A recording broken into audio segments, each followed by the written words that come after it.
അല്ല, ഇതിപ്പോൾ വളരെ കൗതുകത്തോടെ എല്ലാവരും നോക്കിക്കാണുന്നത്, കാത്തിരിക്കുന്നത് റോയൽ പരിവാർ ഇതിനെ എങ്ങനെ എടുക്കുമെന്നുള്ളതാണ്. റോയൽ പരിവാർ അദ്ദേഹത്തെ പുറത്താക്കുമോ, അതല്ല കോൺഗ്രസ്സിൽ അദ്ദേഹത്തെ തുടരാൻ സമ്മതിക്കുമോ, ശശി തരൂരിനൊരു പാഠം പഠിപ്പിക്കാൻ ഹൈക്കമാൻഡ് തയ്യാറാവുമോ എന്നുള്ള സംശയം മാത്രമേ മലയാളികൾക്കുള്ളൂ, നാട്ടിലുള്ളവർക്കെല്ലാം ഉള്ളൂ. ശശി തരൂർ ഒരു സത്യം പറഞ്ഞു.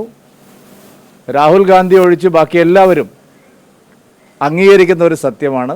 ലോകത്തിനു മുമ്പിൽ ഇന്ത്യയുടെ പ്രതിച്ഛായ ലോകരാജ്യങ്ങളിൽ ഏറ്റവും ശക്തമായി മുമ്പോട്ട് പോകുന്ന ഒരു രാഷ്ട്രമായിട്ട് ഇന്ത്യ മാറി. കോൺഗ്രസ് പക്ഷേ, രാഹുൽ ഗാന്ധി പക്ഷേ വിദേശത്തെല്ലാം പോയി ഇന്ത്യയെ അപകീർത്തിപ്പെടുത്തിക്കൊണ്ടിരിക്കുക. സത്യത്തിൽ ഈ പ്രസ്താവന രാഹുൽ ഗാന്ധിയുടെ മുഖത്തേറ്റ ഒരടിയാണ്. അതും പറഞ്ഞിരിക്കുന്ന വസ്തുത, രാഹുൽ ഗാന്ധി ഇത്രയും കാലം പ്രചരിപ്പിച്ചുകൊണ്ടിരുന്ന വ്യാജ നെറേറ്റീവിനെതിരായിട്ടുള്ള ശക്തമായിട്ടുള്ള വാദമാണ്. ആ നിലയിൽ തരൂർ അഭിനന്ദനം അർഹിക്കുന്നു. അദ്ദേഹത്തിനെ പാഠം പഠിപ്പിക്കുമെന്ന് മാത്രമേ ജനങ്ങൾ ഇപ്പോൾ സംശയം കാത്തിരിക്കുന്നുള്ളൂ. അല്ല, അത് അത്തരം കാര്യങ്ങളൊന്നും ചർച്ച ചെയ്യേണ്ട വിഷയമേ അല്ല. ഇത് അത്തരം ഒരു പാർട്ടി പൊളിറ്റിക്സിൻ്റെ വിഷയമേ അല്ല. ഒരു വിശാലമായ അർത്ഥത്തിലാണ് അദ്ദേഹം ഇത് പറഞ്ഞിരിക്കുന്നത്.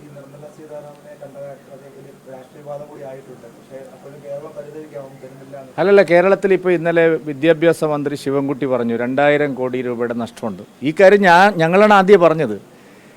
ദേശീയ വിദ്യാഭ്യാസ നയത്തിൻ്റെ കാര്യത്തിൽ കേരളം എടുക്കുന്ന അലംഭാവമാണ്. അവർ MOU സൈൻ ചെയ്യാൻ തയ്യാറില്ല. പ്രാഥമിക വിദ്യാഭ്യാസത്തിന്, പ്രീ പ്രൈമറി വിദ്യാഭ്യാസത്തിന്, ഉന്നത വിദ്യാഭ്യാസത്തിന് കേരളത്തിലെ കുട്ടികൾക്ക്, വിദ്യാർത്ഥികൾക്ക് ലഭിക്കേണ്ട പണമാണ് നഷ്ടമാവുന്നത്.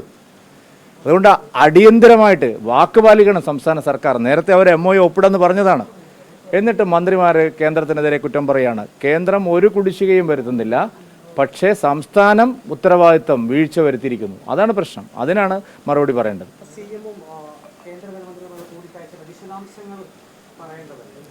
എന്താണ് വിശദാംശങ്ങൾ? അത് ബ്രേക്ക്ഫാസ്റ്റിൽ കൂടി അത് പിന്നെ മുഖ്യമന്ത്രിയല്ലേ പറയേണ്ടത്. മുഖ്യമന്ത്രി എന്തെങ്കിലും ഒരു കാര്യം പറഞ്ഞിട്ടുണ്ടോ? കുടിശ്ശികയുണ്ട്, ആശാ വർക്കർമാരുടെ ശമ്പളം മുടങ്ങിയത് അങ്ങനെയാണെന്നാണല്ലോ പറഞ്ഞത്. ധനകാര്യമന്ത്രിയെ കണ്ട് കേരള മുഖ്യമന്ത്രി എന്താണ് ആവശ്യപ്പെട്ടത്? അപ്പോൾ അതിന് മുഖ്യമന്ത്രിയാണ് മറുപടി പറയേണ്ടത്. ഈ ബന്ധപ്പെട്ട് തമിഴ്നാടും കേരളം ഒരുമിച്ച് ഒരു അടിസ്ഥാനമില്ല. ഇങ്ങനെ പല കാര്യങ്ങളും അവർ പറഞ്ഞിട്ടുണ്ട്. ഇപ്പോൾ കേരളത്തിൽ മണ്ഡലം പുനഃസംഘടന നടത്തിയപ്പോൾ പത്തനംതിട്ടയിൽ സീറ്റ് കുറഞ്ഞു, ആലപ്പുഴയിൽ സീറ്റ് കുറഞ്ഞു. ഇപ്പോൾ വാർഡ് വിഭജനം നടത്തിയിരിക്കുകയാണ് കേരളത്തിലെ ഗവൺമെൻറ്.